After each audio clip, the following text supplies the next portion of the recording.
પ્રેરણા નંબર 1. અહંકારના નેપથ્યની પાછળ જ ભગવાન મધુસૂદનની માદક મધુર ઉપસ્થિતિ છે. બસ આટલી જ પ્રેરણા. 3 લાઈન. ભાઈ કેટલું સરસ કહે છે આપણને. એક જગ્યાએ તમે જાઓ અને માની લો કે એક જગ્યાએ તમે પ્રવેશ કરો છો, ત્યાં એક કર્ટન છે. તમને તરત જ ઉત્સુકતા થશે કે આની પાછળ શું છે. કર્ટન છે અને પાછળ શું છે જોઈ શકાય કે કેમ? કર્ટનને હટાવી શકાય કે કેમ? અથવા એમને ત્યાં ત્યાં છે? પેલા તો ડર લાગે કે કોઈને આપણે અડી જ ના શકીએ, આપણને ખબર ના પડે. જો હટાવી શકાતો હોય તો પાછળ શું છે ખબર પડે. આ માત્ર ઉત્સુકતા. ભગવાનના મંદિરમાં જાઓ ને ટેરો હોય, ધારો કે શૃંગાર થતો હોય કે ભોજન હોય, પ્રસાદ ધરાવાતો હોય,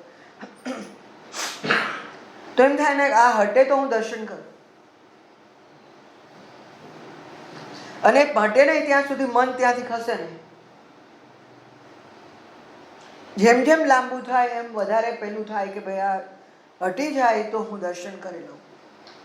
આ ખબર છે કે ત્યાં મૂર્તિ છે, ખબર છે, પણ દર્શન માટે લાલસા છે.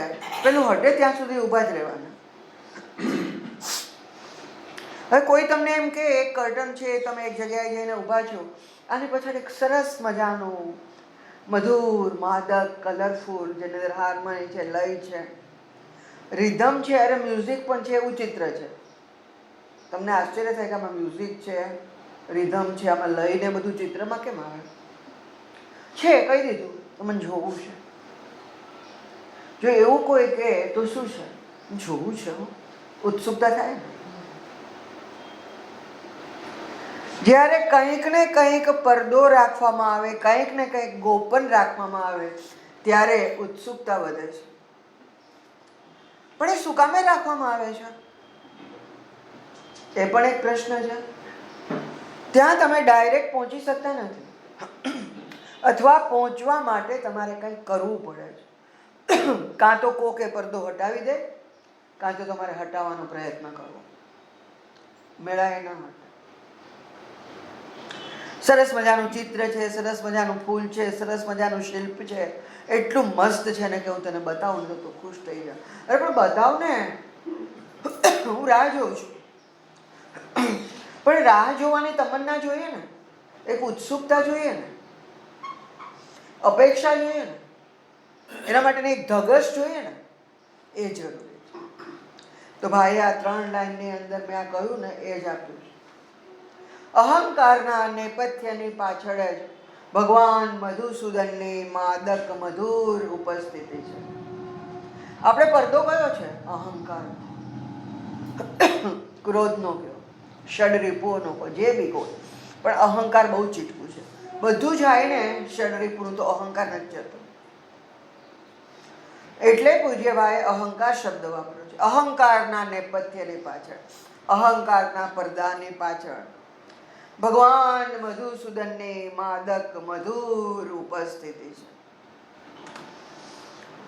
પડદો હટાવો. આટલા બધા દાખલા છે ને માટે આપણી અંદર અહંકાર છે, આપણી અંદર ષડ રીપુઓ છે. હું કરું ને મેં કર્યું તો છૂટતું જ નથી. બીજાને નીચા પાડવાની વૃત્તિ, પોતે આગળ નીકળવાની વૃત્તિ. અરે હેલ્ધી કોમ્પિટિશન કરો, કોઈને તોડીને ફોડીને નહીં, કોઈ દોડતો હોય ને તેને પગ લગાવીને નહીં.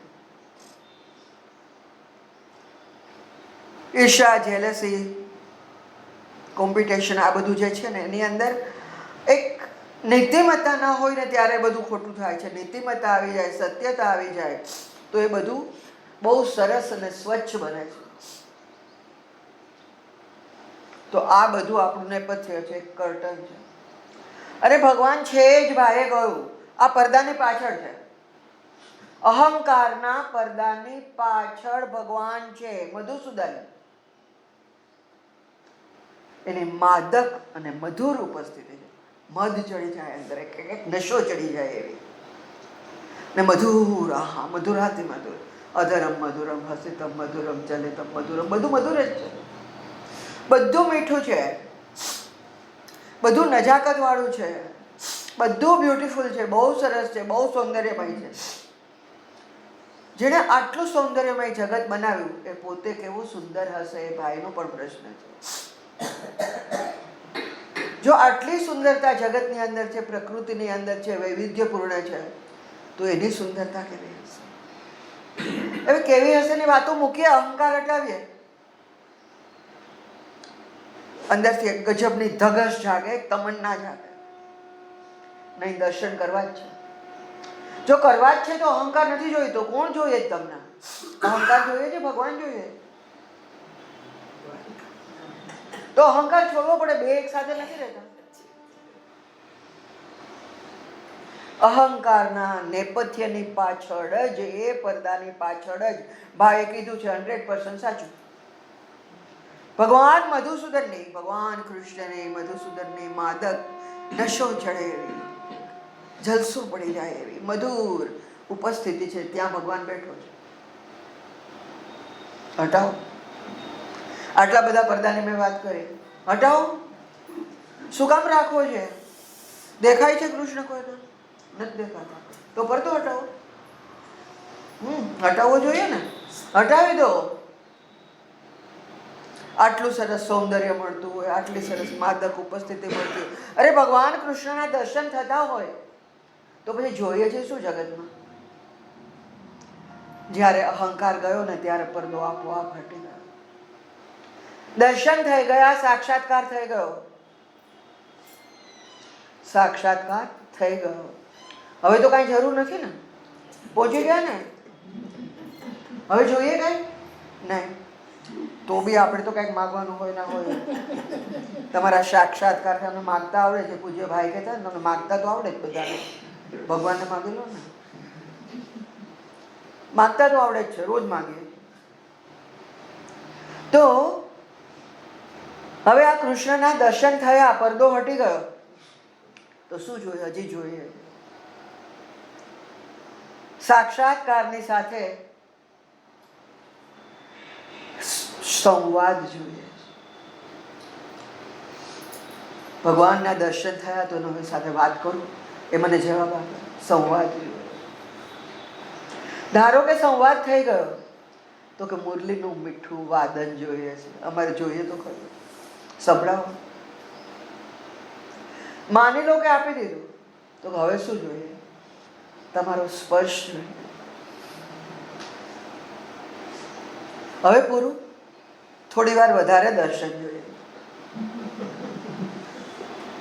ઓકે, આશીર્વાદ. હવે પૂરું. અવારનવાર જોઈએ. માગતા સરસ આવડે છે, માગી લો, પણ પડદો હટાવો, આપ્યા જ કરશે, આપ્યા જ કરશે, આપ્યા જ કરશે, વરસ્યા જ કરશે. જય માં, જય રમણ.